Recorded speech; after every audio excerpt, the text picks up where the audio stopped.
Hello, everyone. This is the Bearcat at Den. My name is Michael. I'm Monique, and this is your weekly sports podcast covering NBA, WNBA, NFL, MLB, and any other sports leagues.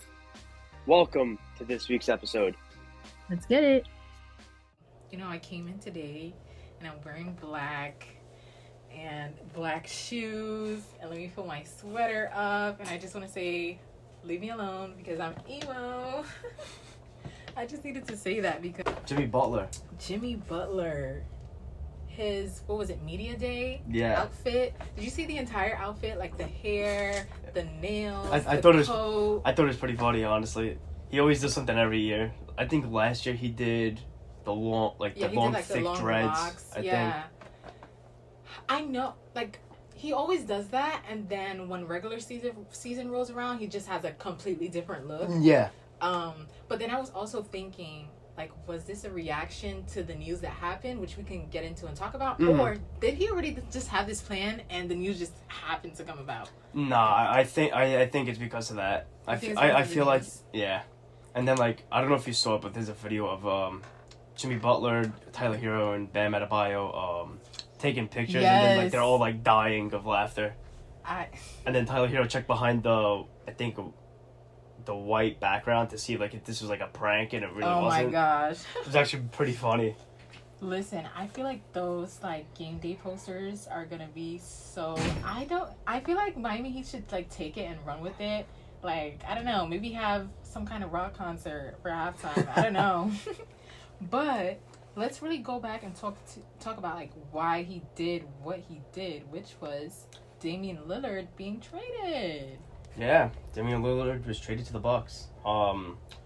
So I don't know if, well, obviously you guys do know, but because of the news, and this comes out a little bit later than everything happens, but I don't know if everybody saw the full details, but Portland got so it was a three-team trade. So Portland got DeAndre Ayton, Turmani Kamara. Sorry if I'm butchering names. Robert Williams, Malcolm Brogdon, a 2024 first-round pick from the Warriors, a 2029 unprotected first, a 2029 unprotected first from Milwaukee, an unprotected Milwaukee swap rights in 2028 and 2030. The Phoenix Suns received Yusuf Nurkic, Grayson Allen, Nazir Little, and Keon Johnson. And then the Celtics got Drew Holiday. But overall, I think that it's a pretty fair trade. Everybody won in their own sense. Yeah. Everyone's happy with it. What do you think? So, we all know I love the Lakers and stuff. It's just, love the Lakers. However, when I think about, my favorite player is Giannis. I just love Giannis. Not a huge, Bucks fan, but I really do love Giannis as a player and a human being. And I know that Giannis is really excited about this. Even when I think back to the All-Star game, I remember just Giannis's excitement to even have Damian Lillard on on his team. Yeah. So, just watching them play together, I'm really excited to see that. And then also on the flip side, I'm kind of so sad for Drew Holiday because apparently the day before all of this had happened, he talked about wanting to retire as a Buck and how he just loved the Bucks. And I was just I remember seeing that. That's so heart shattering. But still, he's going over there with Jaylen Brown and Jason Tatum. And let's see what he does with the Celtics. I think it's going to be really exciting to see the East now that, the Bucks are looking good. The Celtics are looking good. It's, I'm really excited for the East because I feel like last season or, sometimes the East, the competition is Yeah, it fluctuates. And the West always has all the hype, so it's going to be very exciting. But as for the trade, I think that Dame becomes the number 2, absolutely. Or the number 1, depending on what Giannis does, because I think that Chris Middleton wasn't the complete answer, and they needed that facilitator who's a consistent scorer as well. Yeah. So I felt like that they think that Damian Lillard was the right idea. Yeah, but also Dame really wanted to go to the Heat. In contention, two other possibilities outside of the Heat were the Bucks and also the Brooklyn Nets. I saw that. I saw the Brooklyn Nets situation. I said no. Why? Bring Dame over? I would have loved it. I would have loved it. I just don't think Dame would have a good time. Nah, like, he would. He would have had a good time if he came to Brooklyn. I don't know.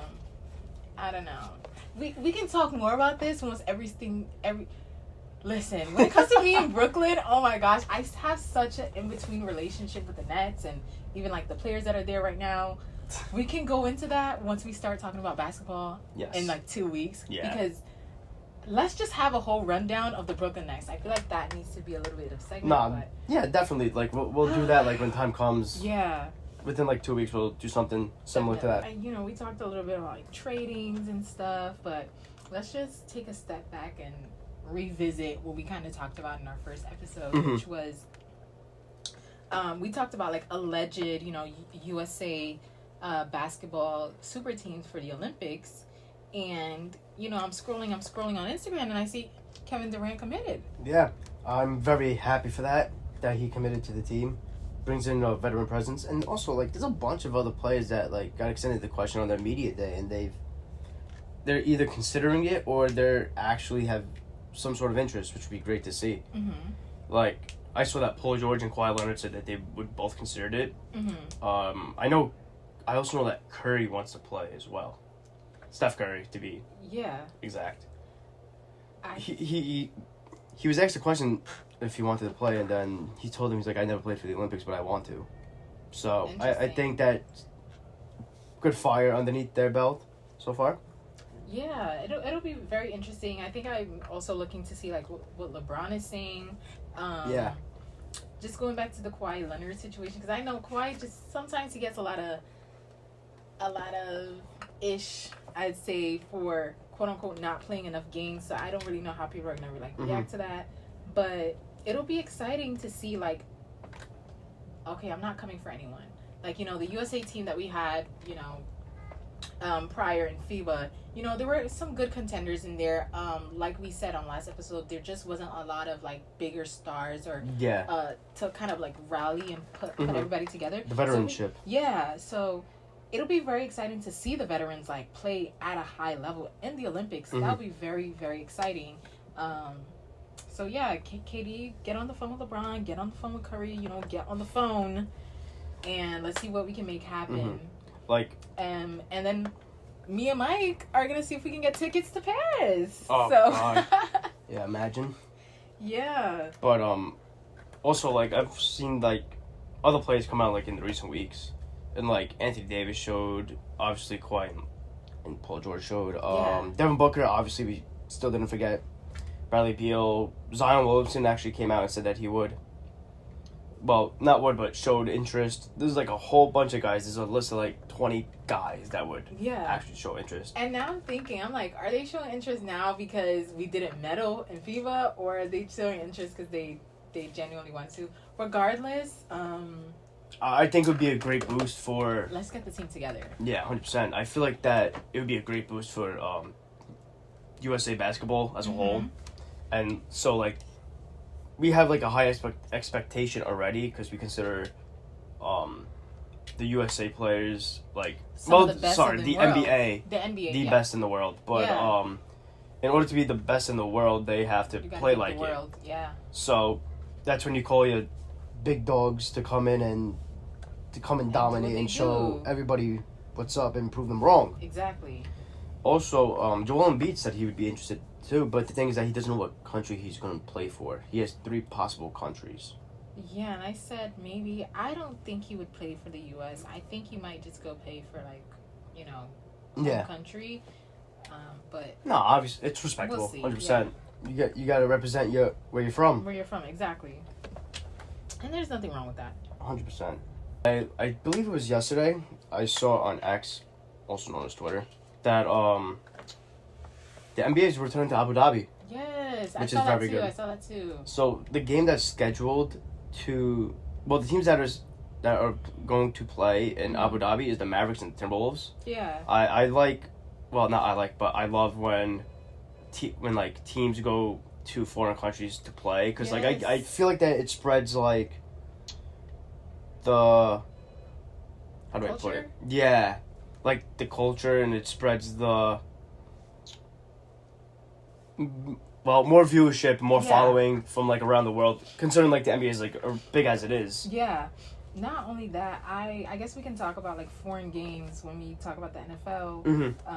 So I guess I won't bring it up right now, but you know, the London games that the NFL is doing, I just really love like when sports, you know, decides to go international. Yeah. It just brings everyone together. That's what I love about entertainment. But yeah, we gotta go to Paris, we gotta go to Abu Dhabi, we gotta go to London. Looks like we're traveling for sports. It's a long shot. Yeah. Very long shot. But we'll see what happens. I don't know if you saw this weekend, but USC played Colorado, which is the team that, the college team that we're keeping up with for the year.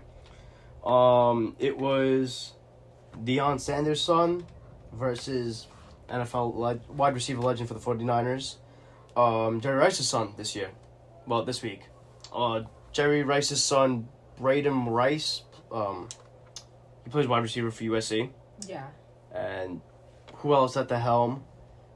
Being Heisman Trophy winner, Caleb Williams. Maybe back-to-back? What do you think about that? I think he'd go back-to-back. I think he could go back-to-back. I mean, like, just looking at his stats right now, 403 yards, 6 touchdowns. Like, he's going to be drafted this year? Yeah. He's coming out this year coming up. Yeah, I'm definitely watching the draft. But also, he threw his first interception of the season. Yeah, I saw that. Which is pretty wild. If you're throwing your first interception now in college, that's insane. Especially going, 5 games deep into the season already? Yeah, because they're 5. Are they 5-0? Yeah, they're 5-0. Are you kidding me? Nope. Okay. In the draft. But we were talking about the comeback, and I know we're following Colorado, and it's just I need to see them win again. Like, let's have a win. But that improvement, or just coming back, or being able to come back in a game like that takes a lot. So shout out to Shador. Yeah, 100%. For that. But it's just, it's kind of like they're building themselves. You know, you're just like building, you're working on stuff, and but yeah, I just want to keep watching them, see what they do. I really love the fact that they were able to come back. And I just feel like that says a lot about like their team and their persistence and their resilience. Yeah. So, about like where they're going and what they're aiming towards for like their exactly. their culture change, and like to bring popularity to the program, and to like trying to recruit more guys for like the future. Yeah. Especially if he's there. Definitely. But also, to be fair, they did play 2 back-to-back really good teams. Yeah, like Oregon and losing, and then also USC was going to be no slouch anyway, because again, you have Caleb Williams on that team. Yeah. And he's the best quarterback in college football right now, I believe. Exactly. And he's also a Heisman Trophy winner. So it's going to be so interesting to talk about him like next semester. Yeah. Cannot wait. But outside of Shador looking really good, for the potential comeback, I think they found themselves a freshman superstar. Not superstar, but freshman potential star. Okay. And Amarion Miller. He went for 7 catches, 196 yards, and a touchdown. Yeah, 196 yards. That's a lot of yards. Yeah, especially for what's going on with their situation on Travis Hunter. Yes. But yeah, considering he had to fill in big shoes from Travis Hunter, like I think it's pretty solid, and obviously he has a bright future ahead of him. He's got I believe they normally come out their junior year, I'd like to say. Yeah. So like obviously if he builds up what he's doing right now, yeah, he's gonna be in a good position. No, 100%. Yeah, I agree. And also just probably like having both of them on the field also just kind of takes a lot of stress off of Travis, because then they're throwing to someone else, and it's not only just Travis. Yeah. So I'll be really, excited to see the dynamic of both of them on the field. Yeah. Which is going to be so excited to talk about something else, but I'm hold on to it for when we talk about, professional football. But obviously Travis Travis Hunter's going to want the ball a lot. Yeah. As he should. Definitely. Do we know when he's coming back or no? Not yet. Okay. I don't think. I think he'll be out like I mean, yeah, I don't know. What a show we got this week. This week on Sunday Night Football. Escaping again. Mahomes got the first down and goes down inbounds before the touchdown that will end the game. No need for the Chiefs to snap it. This game is over. The Jets are going to fall to 1-3, and the Chiefs will go to 3-1. Jets versus the Chiefs. Yeah. I think maybe going into it, a lot of people expected the Chiefs to just, like, using your words, obliterate. Yeah. And they didn't. I feel like the Jets really put up a fight against the Chiefs, which is not what everyone was expecting. Not no way. I wasn't even expecting it myself. Like, obviously, Nathaniel Hackett was much more creative with his plays and play calling. I think a bunch of fans wanted to see Zach let loose. Yeah. And like let it rip, just let that arm free like he did at BYU. I think we saw a lot of that, and a lot of creativity. Yeah. And I think that it's about time that they did that with him, because you can't keep training wheels on a third-year quarterback who's in the NFL that is starting. Yeah, I'm very excited to like just see him just continue to develop into his own just as a player. Yeah. And I don't know if you saw that clip where it's kind of like he was like really frustrated about losing that game. He was just like upset. His teammates were kind of just like consoling him, but I don't know. Maybe that's just a lot of passion. Like he just wants to, continue to like develop himself, and it's like we said, it's gonna be very interesting to see if he carries that into the next game. Yeah. And then just throughout the season. But it's also a lot of growth too. Like for him to be frustrated, because like I believe like last year, he was like what people say is a cocky player, as in like he doesn't take responsibility. I think it's a huge growth stride and step in the right direction for taking like responsibility. Yeah. But we should see like next week with what's going on. There was also a few questionable penalties during the game. Apparently, Sauce Gardner was called for holding. I believe it was on MVS. But the thing is that the interception was already completed. Yeah, the interception was already completed, and I don't know. I feel like that the Jets could have costed the game. Well, not even. I don't think it. Well, obviously it did cost us the game, but the thing is that the refs costed the game, because there's footage. And where were they playing? In MetLife. But there's video footage of like the ref double clutching the flag after the interception happened. So obviously it's sad to see that the refs decided that game, and obviously they wanted the Chiefs to win. And I think so too. And the reason I think it is because Taylor Swift was in the building. And it's the Taylor Swift effect. And then NFL came out with like some nonsense with the Swifties are 2-0, and like they received massive backlash from everybody, because like it's not what you do, because if it wasn't planned you wouldn't have done that. Yeah. Like that's why everyone's like, oh yo, like what's going on here? Like the refs clearly decided the game. Them. Yeah. Kind of messed up.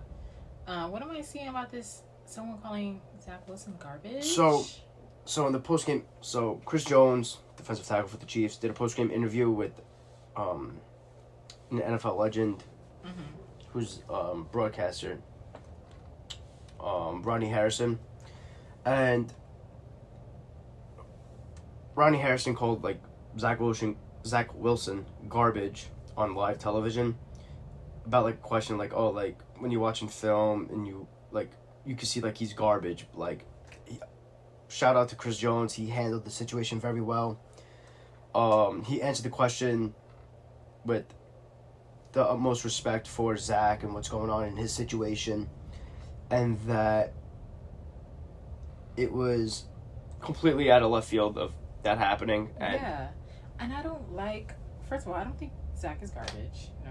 The thing is that he's not garbage. Obviously, he's special, but special as in like talented. Yeah. But the thing is that like everyone's specially talented in their own ways. Yes. But the thing is that you come out and flat out say that he's garbage on live television is just like, it's not right. Yeah. Also, too, saying that to Chris Jones, like saying, yeah. Oh, yeah.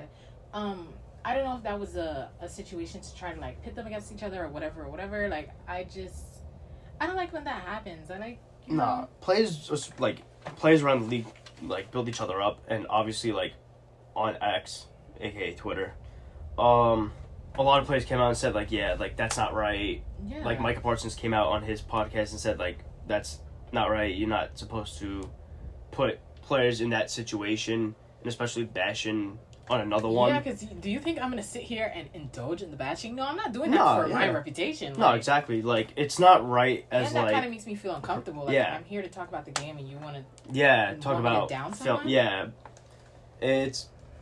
But I heard that he apologized, like, the day after about it, but, like, still. It's not right. Apologized. Yeah, it's not right at all. Yeah.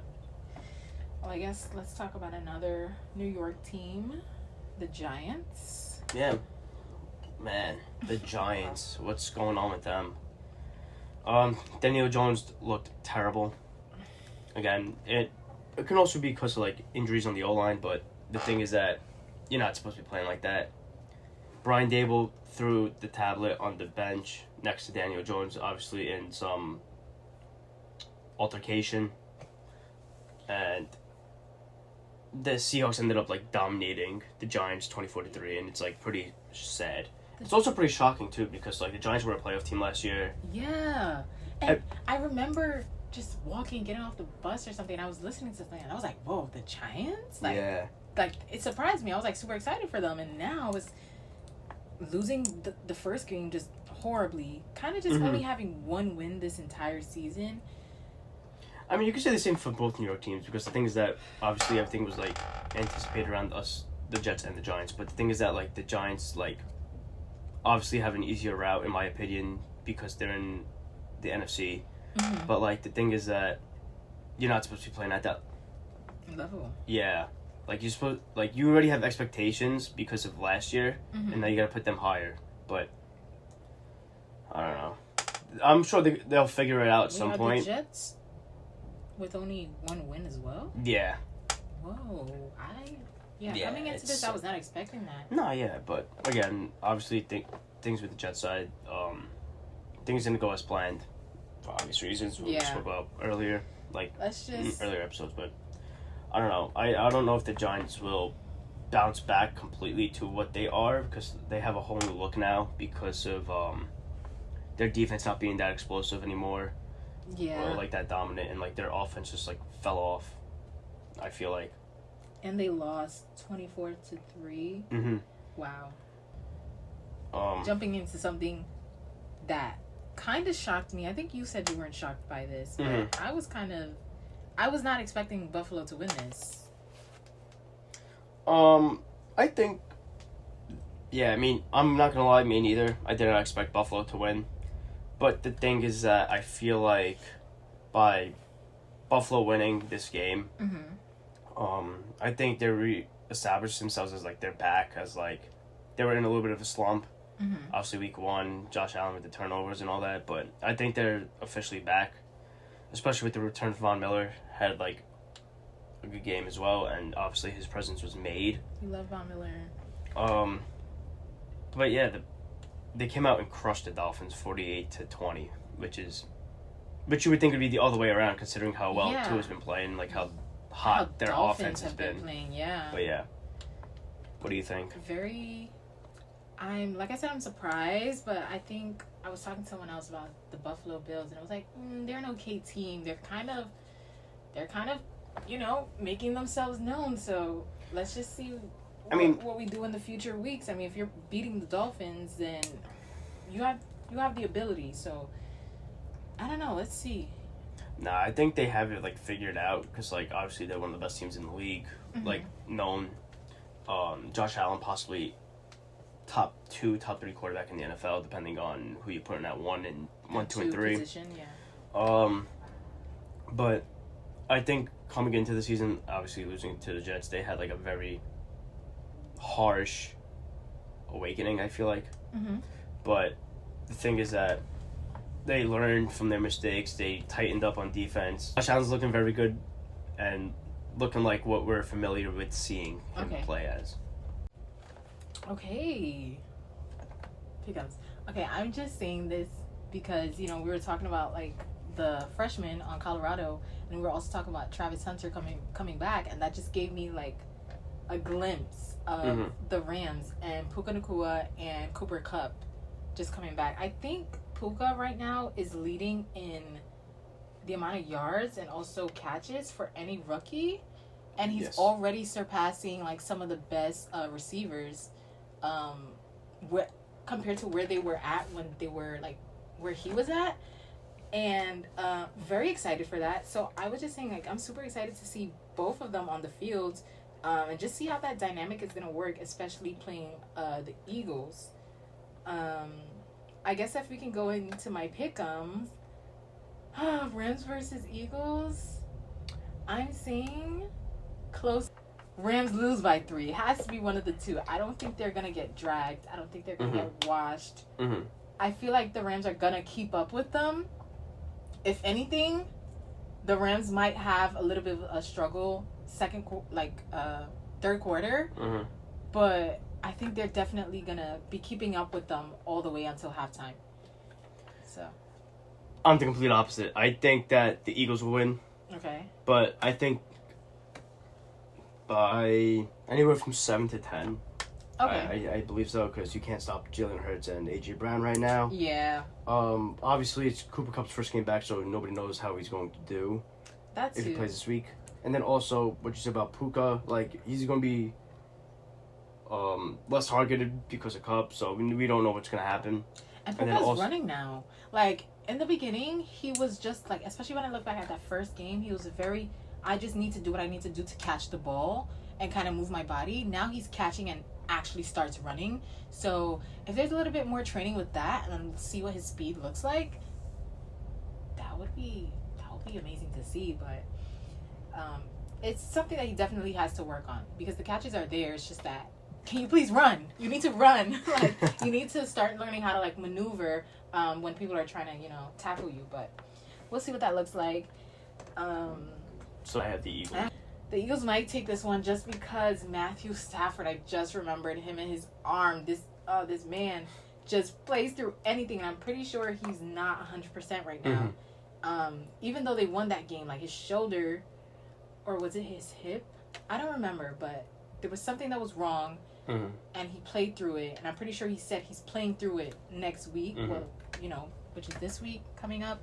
So, yeah. If he's playing like that and he's not 100%, I don't see them beating them. But hypothetically, great Matthew Stafford, they could have, it would be a good fight. Yes. I'm sorry. 345. That's the score. 3 Giants, 45 Dolphins. I was out of it for a minute. Nah, I do have the Dolphins winning this game. One of the best teams in the NFL right now. Hate to say it, but what are you going to do? Undefeated? No. Okay. They lost to the Bills this week, but we'll get into that later. That shocked me. Talk about upset. Nah, not at all. Really? Yeah. But I do have the Dolphins winning after the performance that the Giants had this past week, which was pretty awful. But again, I take the Dolphins this week. What about you? Yeah, I also take the Dolphins.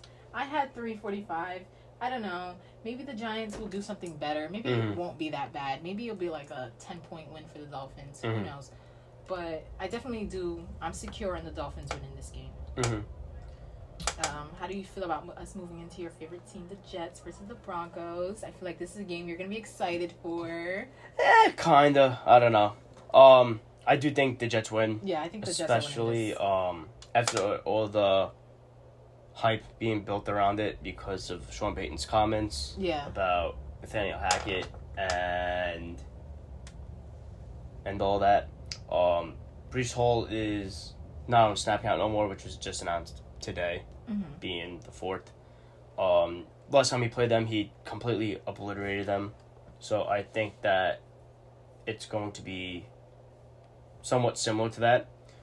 And also, the Jets have one less thing to worry about, being Randy Gregory, since he just got released today. So I think if we have another game from Zach that we saw against the Chiefs, same style, same playbook, whatever the case may be, I think we can be pretty dominant again on that essence. What about you?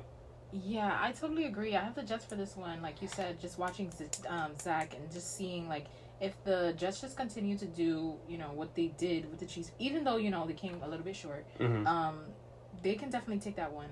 I don't think the Broncos are going to, be too much of a struggle for them. Yeah. And then for the final game that we're going to pick, it's Buffalo versus Jaguars in London. In London, again, for the Jaguars. Yes, 2 weeks in a row in London, which is absurd. But it's the business, it's the game. You gotta do what you gotta do. Yeah. But I have the Bills winning. Yes, I have the Bills beating the Jaguars. I think it's gonna be pretty close. I believe that the Jaguars will kind of get back on track a little bit, but obviously the Bills are coming off a hot hand of beating one of the best teams in the league, being the Dolphins, sadly. So, yeah, what do you think? Yeah, I definitely have the Buffalo Bills winning also. I think I was telling you this earlier. There's a lot of teams right now that are just, like, there's a lot going on. Like, they're good and they're kind of, like, there and they're surprising you and they're, like, I don't know. There's just so many teams like that right now. And I think that the Buffalo Bills are one of them. So, yeah, I have them beating the Jaguars. I don't know by how much, but I definitely do have them beating the Jaguars. And, yeah. I guess that's it for our pick-em. Pretty sure we agreed on, every game. Yeah. And that's a wrap. Thank you for listening to this week's episode. Make sure you tune in next week for more. Bye. Later.